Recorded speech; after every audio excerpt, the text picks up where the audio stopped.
Okay, in the second unit we are going to find the area of triangles. There's a very simple formula for the area of triangles. Sometimes I draw the illustration of a rectangle for students so that they can see the reasoning behind this. So again, the area formula for a rectangle is length times width, but for the sake of triangles, let's call this side the base and this side the height. Let's change that to an H instead of another B. So this side is going to be the height. Now, any triangle can work this way. What if we took this line on this rectangle and we cut this rectangle in half? Well, the area formula for a rectangle doesn't change.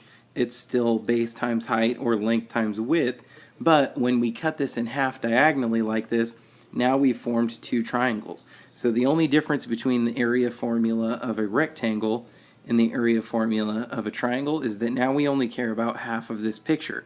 So the area formula for a triangle is always going to be 1/2 times the base times the height.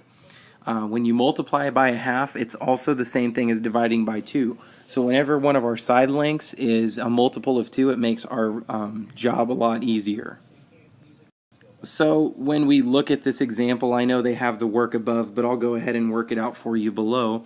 We have a base of 5 and a height of 8. Again, area is always in units squared, so I have A equals 1/2 times our base is 5 times our height is 8. Again, anytime we have a multiple of 2, we can cross cancel. So I can get rid of that 2 with the 8, and now it's just 5 times 4. And I can multiply that together and I get 20 inches squared.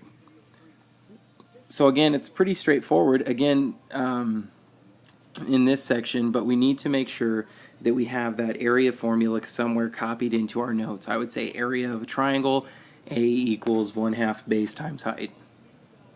So now we have an opportunity to try a couple on our own. Again, make sure you pause the video and go ahead and try these. Have them for examples in your notes. Make sure that once I do them, you have them correct as well. Number 1, we have 1/2.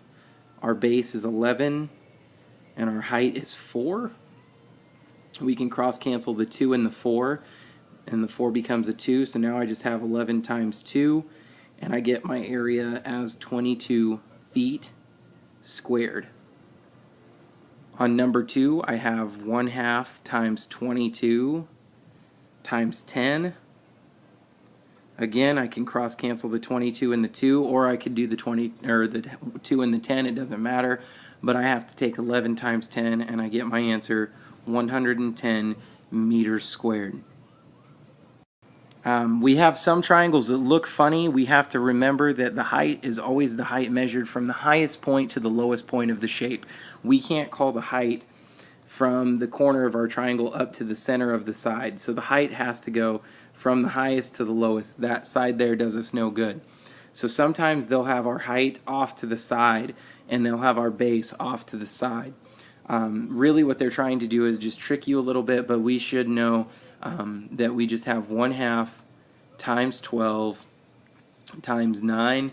1/2 of 12, we have 6 times 9. 6 times 9, we get 54 meters squared. In our real world problems, you guys, we just have to pay attention to what we're given on these, and we should have no problem solving them. So if you see here, it says the base and the height of the red butterfly wings are 2 times greater than the base and the height of the blue butterfly. How many times greater is the area of the red butterfly's wings? Well, we have to pay attention to the fact that we know that the base of the wing is 2 and the height of the blue wing is 4. So before we do anything, we have to find 1/2 times 2 times 1. We cross cancel, we get 1 times 1, which is just 1 centimeter squared, and that's for the blue. Now, it said the dimensions are twice as big, so all I need to do is say, okay, the base was 2, the base of the red one is 4, and the height was 1, so the height of the red one is 2. And it wants to know what the relationship is between the red and the blue. Well, again, we cross cancel, that 4 becomes a 2. I multiply 2 times 2 and I get 4 centimeters squared. So I can say that the red wing is 4 times greater in terms of area than the blue wing. So our last example here for the second section is one, find the area of the blue triangle. It's a base of 15 and a height of 8. And then it said example 3, it says if the base and the height of the red butterfly wing were 3 times greater than those of the blue, how many times greater would the area of the red wing be? So instead of twice as big, it's going to be 3 times as big. Go ahead and try those two. So number 3 should be pretty easy.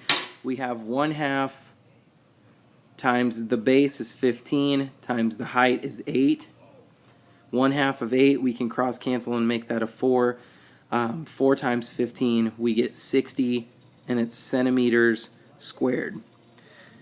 Again, remember the height and the base of the butterfly wing in the previous problem was a 2 by 1. So if we look at the red wing of the red butterfly, if it's 3 times as big, it's going to be 6 by 3. So now we need to find the relationship between those two areas. Again, this is number 4 we're working on now. So we cross cancel. The smaller one is still 1 centimeter squared. The bigger one now, though, we cross cancel the 6 and the 2, and we get 3 times 3, which is 9 centimeters squared. So in the previous example, we saw that if it was twice as big, our area was 4 times greater. Now we can see if the wings dimensions are 3 times as big, it is 9 times greater for the area. Again, if you need to look over any of these examples again, make sure you ask questions if you have them. Make sure you have everything good for your notes, and then you can start your homework assignment. Good job.